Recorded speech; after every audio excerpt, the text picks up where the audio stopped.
Number 1. Pancho Gonzales. Richard Pancho Gonzales dominated men's tennis from the late 1940s into the 1960s, yet he rarely appears in modern debates about the greatest players. Gonzales began as an amateur, winning the U.S. championships in 1948 and 1949. When he turned professional, he was often excluded from Grand Slam events due to strict amateur rules of the era. Despite this, he won the Professional World Championship 8 times, a record unmatched in the pre-Open era. Known for his powerful serve and volley game, Gonzales possessed one of the fastest serves of his generation and exceptional athleticism at the net. He routinely defeated the top-ranked amateur champions in head-to-head tours, including players like Ken Rosewall and Lew Hoad. The rigid division between amateur and pro tennis at the time led to his achievements being undervalued by mainstream audiences, and limited television coverage further diminished his legacy. Today, many historians recognize Gonzales as one of the sport's true giants, and his aggressive playing style influenced the serve and volley techniques adopted by later champions. Number 2. Althea Gibson. Althea Gibson broke racial barriers in tennis during the 1950s, but remains under-recognized compared to later stars.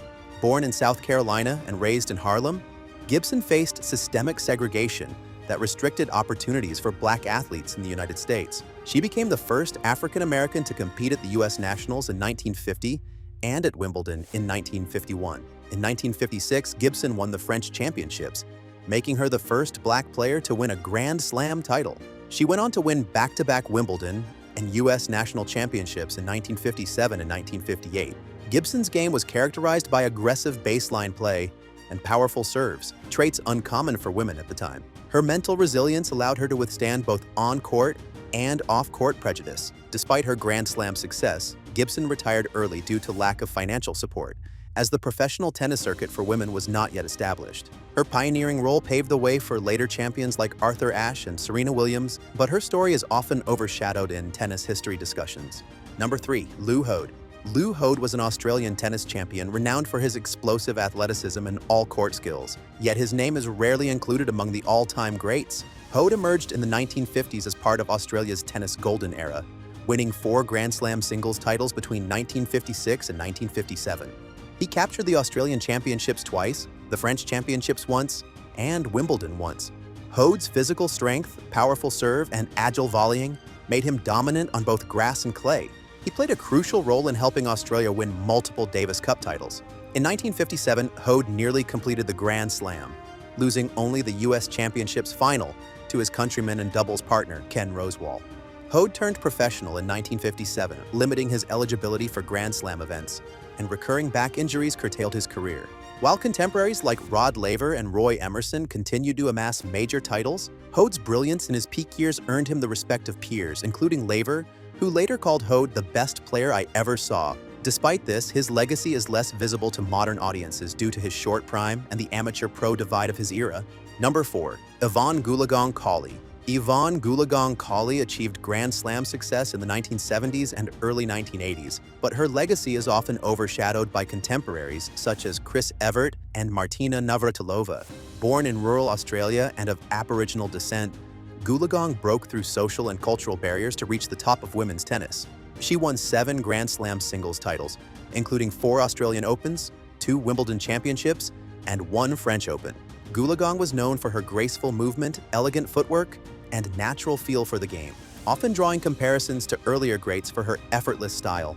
She first won Wimbledon in 1971 and famously captured it again in 1980 after returning from maternity leave, an achievement rare in tennis history. Despite her accomplishments, Goolagong's career was marked by limited media attention compared to her American and European rivals, and the era's coverage of tennis often overlooked the achievements of non-Western athletes. Goolagong's trailblazing presence paved the way for greater diversity in the sport, though her story remains less familiar to many modern fans. Number 5. Guillermo Vilas. Guillermo Vilas was a dominant force in men's tennis during the 1970s, particularly on clay courts, yet his name is often absent from lists of tennis's all-time greats. Born in Argentina, Vilas won 4 Grand Slam singles titles, the French Open and U.S. Open in 1977, and the Australian Open in both 1978 and 1979. His relentless baseline game, heavy topspin forehand, and extraordinary physical endurance helped him win a record 46 consecutive matches in 1977, a streak that stood for decades. Vilas's rivalry with Bjorn Borg and other top players of the era fueled some of the period's most memorable matches. Despite his achievements, Vilas was never officially ranked world number one, largely due to the ranking system in place at the time. His impact on tennis in South America was profound, inspiring a generation of Latin American players. Nonetheless, Vilas remains less celebrated globally than his contemporaries, in part due to limited English-language media coverage and the overshadowing presence of stars like Borg, Connors, and McEnroe. Number 6. Hana Mandlíková. Hana Mandlíková was a versatile and creative player who excelled in women's tennis throughout the late 1970s and 1980s, but is seldom mentioned among the sport's legends today. Born in Czechoslovakia, Mandlíková won 4 Grand Slam singles titles: the Australian Open twice, 1980-1987, the French Open 1981, and the US Open 1985. She reached 2 Wimbledon finals and was the first woman in the Open era to defeat both Chris Evert and Martina Navratilova in a Grand Slam tournament. Mandlíkova's playing style was aggressive and adaptable, with strong net play, a powerful forehand, and effective use of angles. She represented both Czechoslovakia and later Australia, contributing to multiple Fed Cup victories for both nations. Mandlíkova's career was overshadowed by the dominance of Evert, Navratilova, and Steffi Graf, who captured the majority of Grand Slam titles during her era. Despite her achievements and influence as a player and later as a coach, Mandlíkova's legacy remains underappreciated outside of tennis history circles. Number 7. Yannick Noah. Yannick Noah became an icon in French tennis history by winning the French Open in 1983, but his broader impact is often overlooked in global discussions of tennis greatness. Noah was born in France to a Cameroonian father and French mother, growing up in both continents before training at France's National Tennis Center. He developed a dynamic, all-court style characterized by a powerful serve, athleticism, and charismatic presence. Noah's 1983 French Open victory remains the last men's singles Grand Slam title for a French player, cementing his legendary status in his home country. Beyond singles success, Noah won 16 career titles and played an instrumental role in France's Davis Cup campaigns, later leading the French team to victory as captain.